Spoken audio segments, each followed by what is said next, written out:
Let's take it to the start. It was just me and my guitar, a dreamer on the road, no map, just all those stars. I never backed away, I played. Hey there, senorita, I know you wanna go down. Nice to meet you. I feel it coming, slow down. Let's chase it, baby. Take my time and drive you crazy. That's how I like it, baby. Can we slow down? Slow down. Take it easy. Slow down. Slow down. Take it easy. Bye bye nào Chu ơi, bye bye. Cho Chu ở Đà Lạt nha, bye bye, mình về đây. Now all of my dreams are floating like a river in my head. At night in bed, talking to myself so wide awake. Hôm nay là ngày cuối cùng của chúng mình ở Đà Lạt. Vì thế mình cố gắng tận dụng tối đa cơ hội có những bức ảnh đẹp ở đây. Mình đã dậy rất là sớm và tranh thủ thời gian các bạn mình make up lên đồ thì mình đã xuống dưới sảnh homestay để sống ảo. Homestay của mình góc nào cũng đẹp, chỉ cần cầm một cuốn sách, ngồi xuống và tạo dáng là đã có một tấm ảnh xinh rồi.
Sau khi chụp ảnh xong cũng đã là 8 giờ sáng. Bữa sáng hôm nay chúng mình có hủ tiếu miền Nam nè. Má có điều hủ tiếu. Sợ hủ tiếu.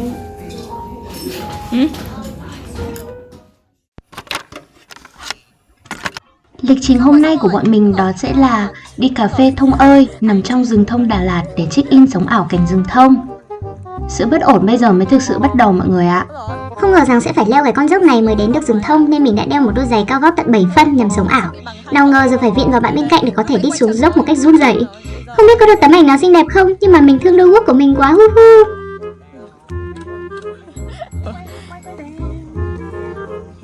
Ôi đẹp thật đấy.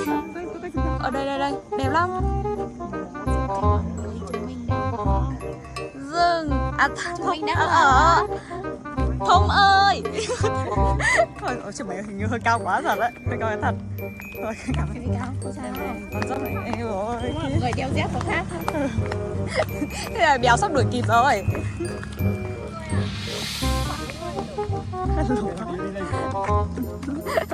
Ôi rồi, lại cầm. Đi lên dễ hơn. Rồi, này nhìn em mày về chiến. Chuôi. Ôi rồi.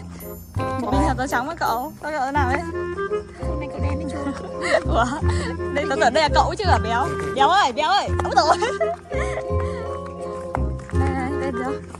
Ôi rồi. Ôi chúng mày ơi, khéo còn xa kìa. Ôi rồi. Ê mày tao mỏi tay quá. Tối đó rồi. Thế thì sao nào đây cậu chưa gì nữa Dương ôi béo cậu làm đàn thơ sớm ấy. Ok. Đi dừng thôi. Đội ô bạn. Đó rồi, mình có vẻ có mấy quả ảnh đội ô nhỉ.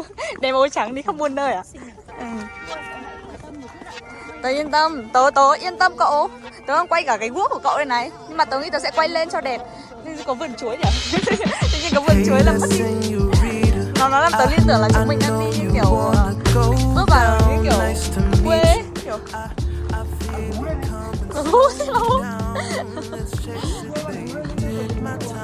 rồi. Thôi bạn ơi, cái này tôi nhường bạn anh trốn nhá. Tôi nhường bạn anh trốn, nhìn bạn hoàn dại hơn tôi mà. Đến Đà Lạt là phải đi rừng thông. Nghĩ đến rừng thông là nghĩ đến Đà Lạt. Mình đã từng ao ước rất nhiều một ngày sẽ được đặt chân đến Đà Lạt và đứng giữa bạt ngàn rừng thông như thế này. Đến nỗi mà trước chuyến đi này 3 đến 4 tháng, mình đã háo hức đến nỗi chỉ muốn thi học kỳ xong nhanh để về Việt Nam để thực hiện ước mơ. Và bây giờ ước mơ đã trở thành hiện thực rồi, yay! Rồi nhanh lên bạn ơi, cẩn thận chúng tôi lăn chưa, chúng tôi Bringing me back, baby, I like how you act. Since we leave, she crazy, she go on attack.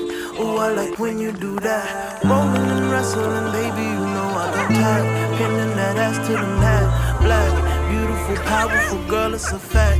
You took the lead, now it's time to ride with me, slide with me. Girl, it's cold, come inside with me. When you do that thing, I'm high, baby. My lady, my queen. Anything you want, it's yours. I'm shining for you. Ôi mình nhìn ra xa này đẹp nhỉ? Yes, Nhớ I xa kìa love không you. phải See your armor, guilty as charged. No, please, your honor. Ôi dồi, hình như là có một quả dốc nữa à? Ôi ôi trời ơi mọi người ạ. Dù háo hức đến thế, nhưng mà con đường đến cà phê Thông ơi của chúng mình gian nan quá mọi người ạ. Không biết đôi guốc mỏng manh này của mình có thể chịu đựng được bao nhiêu con dốc nữa đây, hiu hiu. Ôi nói thật đấy bạn ạ. Đây còn đấy. Ôi dồi ôi bạn ơi, nhìn chung. Ôi Thông ơi kìa, phía cuối chân đồi à? Ôi phía chân đồi kìa. Ôi mấy nhìn kiểu nhà chứ mình chứ nhỉ? Ôi dồi.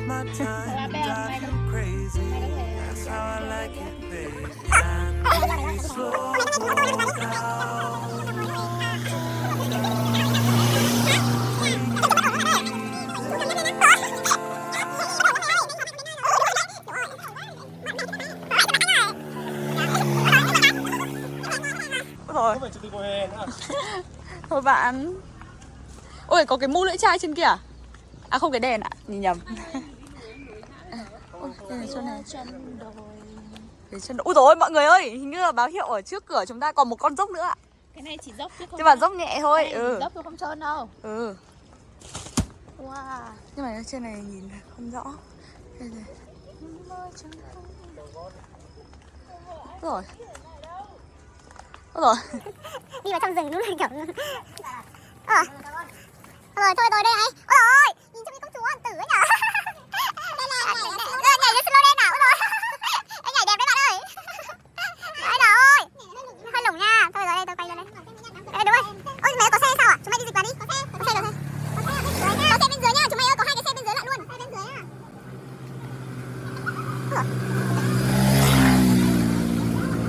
Này thì đi xe này.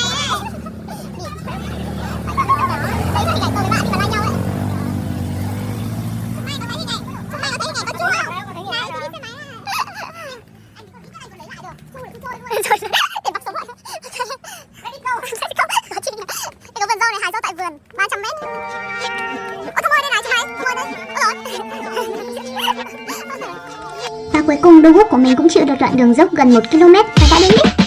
Hey, that señorita, I know you wanna go down. Nice to meet you.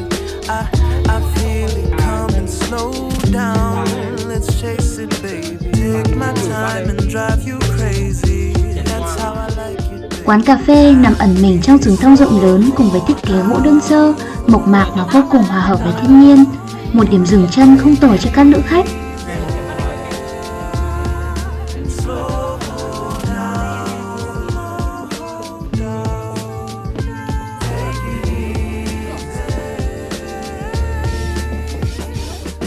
Cái này mình đi mình xuống còn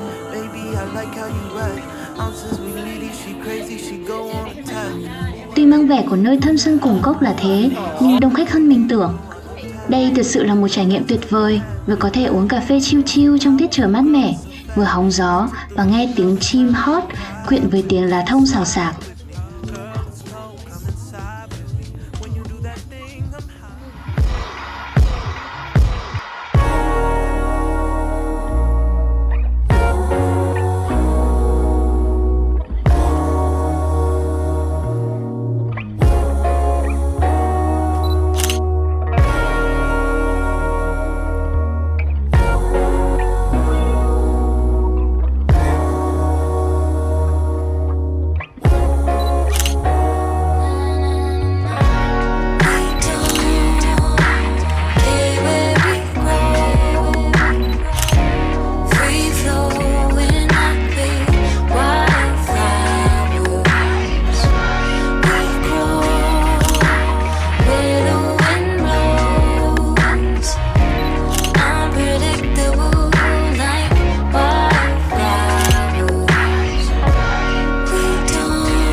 Chu ơi, tiếng Chu khóc nức nở quá Chu ơi. Hello Bèo. Ôi rồi mặt Chu to nhỉ.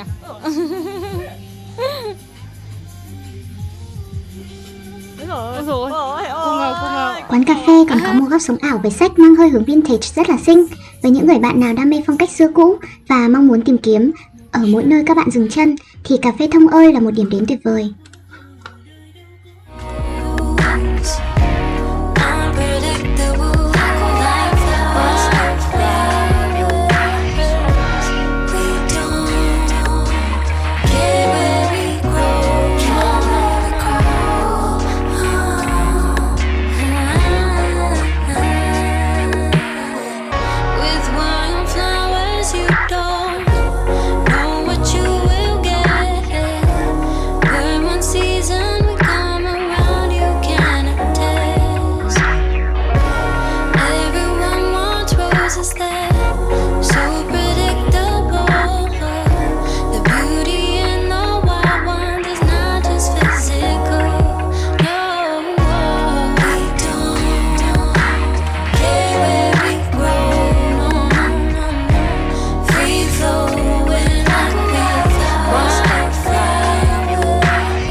Setup để chụp 4 nào. Trước khi di chuyển đến địa điểm tiếp theo thì chúng mình set up máy để chụp ảnh kỷ niệm cả nhóm. Đặt ra mục tiêu từ ngày đầu tiên là đi đến đâu cũng phải chụp một tấm ảnh nhóm, thế mà mãi đến hôm cuối cùng chúng mình mới thực hiện được. Chán luôn.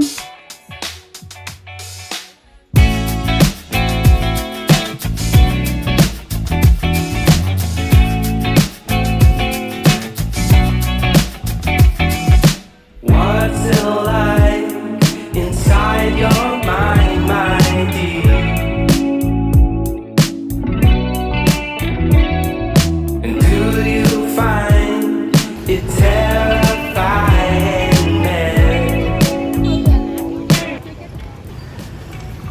Điểm đến tiếp theo của bọn mình là đặc sản Đà Lạt để mua quà tặng người thân, gia đình và bạn bè.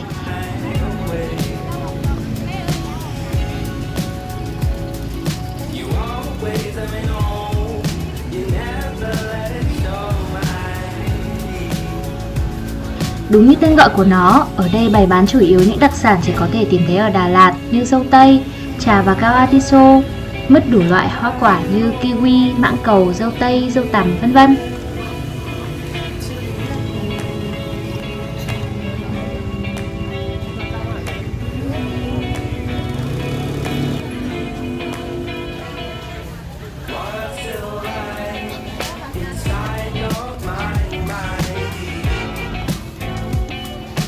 Đây bọn mình sẽ chương trình theo chân Chu đi chợ Đà Lạt nha. Bạn Chu ạ, bạn giới thiệu một đồ ăn ạ. Đây là món gì ạ bạn ơi? Bạn ơi! Bạn ơi, bạn nói to lên bạn ơi. Đây là món khoai lang sấy mật ong, một trong những đặc sản của Đà Lạt. Mình nghĩ là mình sẽ mua khoai lang sấy mật ong, đây là đặc sản của Đà Lạt. Thế mình sẽ mua một túi về tặng gia đình nha. Một túi nhè.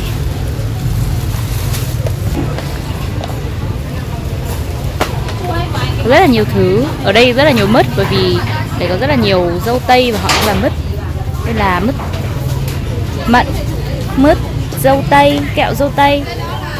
Nên lấy cái xé hành không nhỉ? Lấy 2 luôn.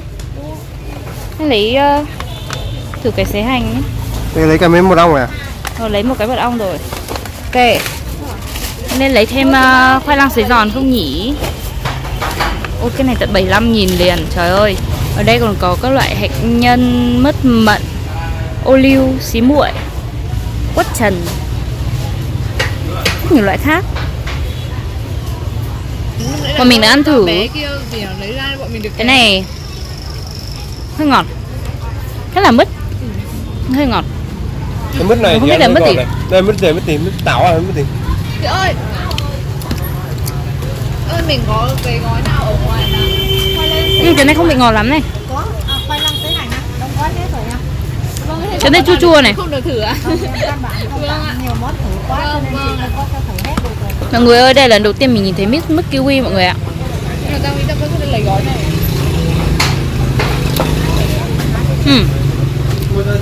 Ăn cũng chua chua.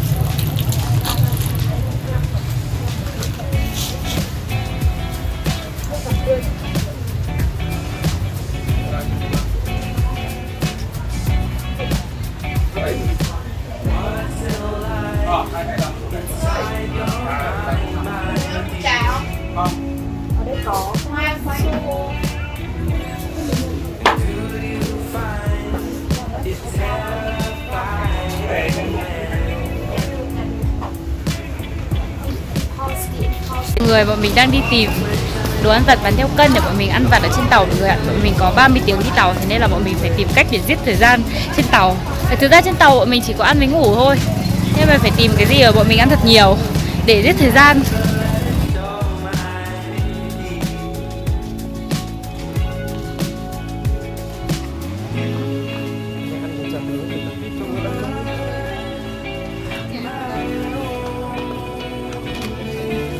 Sau gần 1 tiếng đi tìm mòn mỏi thì chúng mình vẫn chưa tìm được chỗ nào bán cả. Vì ở đây toàn bán đồ đặc sản nhưng cái gì cũng đắt, mà chúng mình chỉ muốn tìm mấy cái ăn vặt đơn giản như kiểu bim bim bán theo cân ở cổng trường hoặc là khô gà lá chanh. Bạn của mình vẫn tiếp tục đi tìm khô gà lá chanh bán theo cân mọi người ạ. Nhưng mà theo lời bạn Chu nói thì nó rất là vô vọng. Vì ở đây là chợ ở đây là nó quy thành những cái khu, một khu chỉ có đặc sản Đà Lạt và không có những cái đồ bình thường, và đặc sản thì tất nhiên là rất là đắt.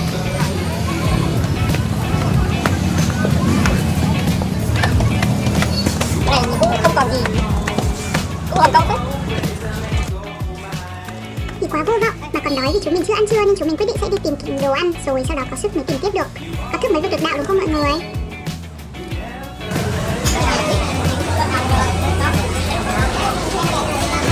Ở đây có kem bo này.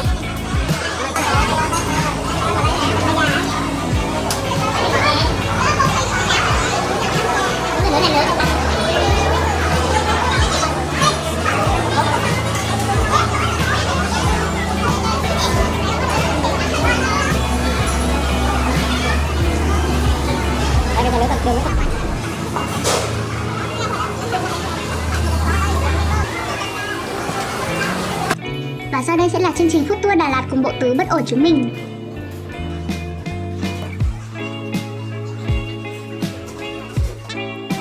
Hôm nay mình sẽ giới thiệu với bạn một món đặc sản. Không biết là phải đặc sản hay không, nhưng thực ra là mình thấy thì là đặc sản. Đầu tiên là bánh, đây là bánh cồn lọc. Bánh thứ hai đây là cái bánh gọi là tẻm xăng. What is it? Ơi, mình chuyển sang món khác. Đây là một chiếc bánh nhìn vẻ Thôi thì nhìn mẹ. Đây là bánh ram. Đây là bánh ram. đây bánh này bánh ít ram này. Đây mình sẽ ăn review. Đây là bánh bột lọc.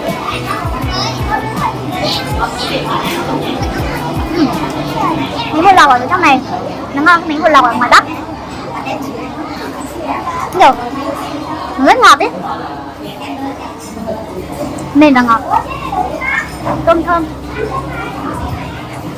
Đối với những ai thích ăn ngọt thì đây sẽ là lựa chọn số 1. Đây là bánh bèo. Anh xua vào ta. Mình sẽ ăn bánh bèo nha. Đây, Tôi nghĩ có một nhà vệ bánh sinh bèo rất rất là mọng. Được dưới, mình nghĩ là đây là gì nhỉ? Đây là ruốc à? Đây là có phải ruốc không? không, đấy là đúng rồi, đấy là giúp tôm. Đây là ruốc tôm và hành. Vị hành mình nhận định là cái vị đầu tiên mình cảm nhận là vị hành hơi hăng một chút, và sau đó là vị ngọt như là bánh bột lọc của mình ăn. Mình nghĩ là ở trong Nam là mọi người đều ăn rất là ngọt, như là còn đây là gì nhỉ? Chắc là mình nghĩ đây là da heo à? Vâng. Mình cũng không rõ là cái gì, mình đã giống da heo.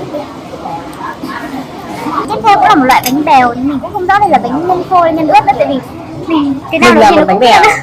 cái nào nó cũng ướt ướt, nó có nước sốt đấy mọi người. Đây có nước sốt đấy mọi người. Đây một miếng bánh rất là to, mình nghĩ là mình phải thắng ra.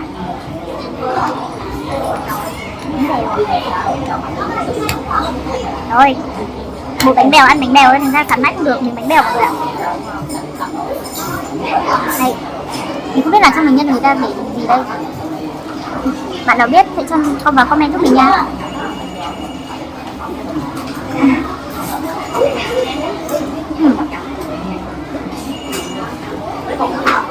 Mình bèo này dày hơn cái bánh bèo nãy mình ăn. Mềm hơn, dày hơn, đậm đà hơn, bớt ngọt hơn một chút, và nhiều hành hơn nên là có vị nó hơi hăng một chút. Và cũng có da heo, bì heo trên giòn ăn kèm, và có một miếng ớt nữa nhưng mà mình không ăn được cay, không thể bỏ miếng ớt ra.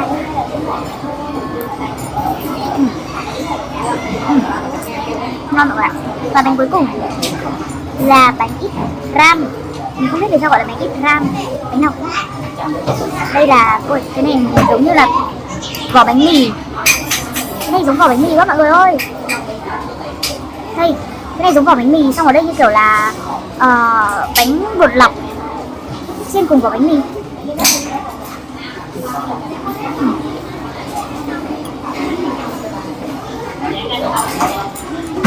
Bắt đầu hơi cay. Này là không nóng, ăn khá là nguội, hơi dai, mà hơi giòn và ngọt. Mình nghĩ cái này là cái bánh ngọt nhất trong tất cả những loại bánh hôm nay mình ăn luôn á.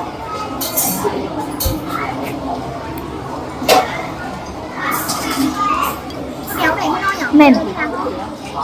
Mình nghĩ là nếu mà mình không nhúng xuống cái nước ấy, Tôi thấy bạn chưa nhúng vào cái nước này thì ăn nó rất là giòn và hơi dai một chút. Nên nếu mà nhúng xuống thì nó thành mềm. Nhưng mà mình thích ăn giòn hơn, bởi vì nếu mà nước nó bị mềm ra ấy, nó ăn nó cảm giác nó không ngon nữa, mà nó cũng hơi ngọt, bởi vì mình không phải là người thích ăn ngọt. Hay nêu cảm nghĩ sau khi ăn sạch sành xanh 4 đĩa ạ? Hơi đói ạ. Mình chưa thấy ngấm. Bạn nói to đây bạn ơi. Mình chưa thấy ngấm ạ. Bạn ơi. Lạ miệng. Lạ miệng nhưng mà mình phải khẩu vị mình lắm. Mình cần đi vệ sinh. Sau khi có thức ăn vô bụng thì chúng mình đã có sức phóng đến một siêu thị tiện lợi gần đó và mua đồ ăn lên tàu. Và giờ điểm đến food tour tiếp theo của chúng mình là bánh tráng nướng. Yay! Nên nồi bánh tráng 112 này là một trong những quán bánh tráng ngon nhất Đà Lạt, nên trước khi về Hà Nội nhất định phải thử.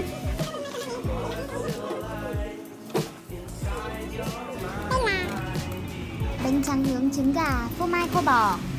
Và đây là đặc biệt.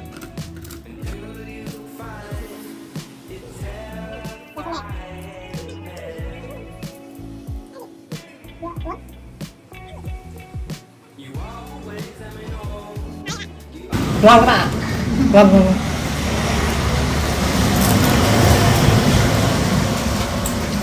Nhận xét đi mọi người. Không cay, bạn chấm lên nhiều. Và cái này có khô bò.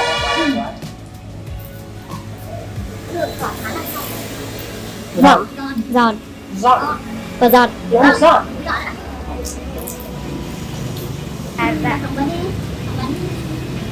Cái đây mình ăn bánh tráng ở Hà Nội.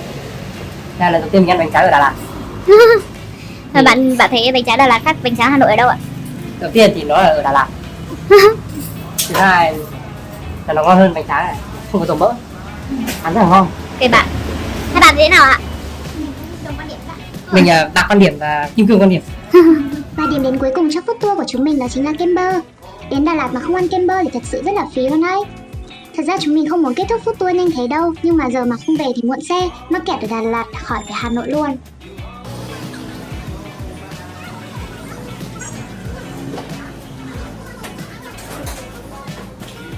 Kem bơ ở đây phải gọi là siêu ngon luôn mọi người ạ. Vị bơ dầm béo ngậy, quyện với sự tươi mát của kem, thêm vị thơm thơm giòn giòn của dừa khô, làm cho mình muốn đánh thêm 2 cốc nữa.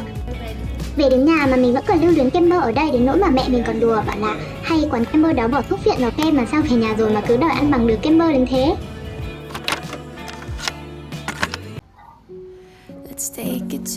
Vậy là cũng đã đến lúc chúng mình phải nói lời tạm biệt với Đà Lạt rồi.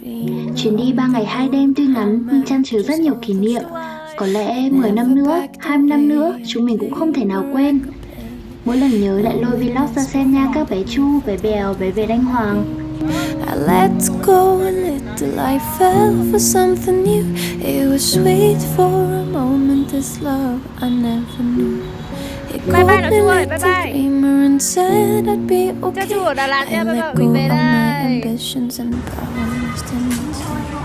Now all of my dreams are falling apart. 2, 3. 2, 3. 2, 3. 3, 2, 1. Night in bed, 1, 2, 3. talking to myself so 3, 2, 1. Ôi rồi. He kept telling me to let go of my goals. I never questioned, I just let go of my hopes. Another vagabond who lost herself to love. Oh, my lonely soul. And now I'm watching as he Hẹn gặp lại các moves. bạn của tớ. Hẹn gặp lại những ai đang xem vlog của mình ở các chuyến đi sau nha. Bye bye. Broken little dreamer, born to roam. Off you go. I think it's time to go.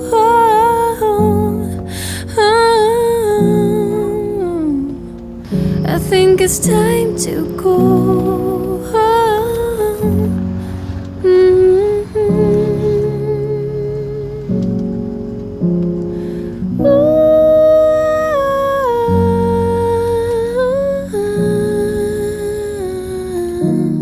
It's time to go.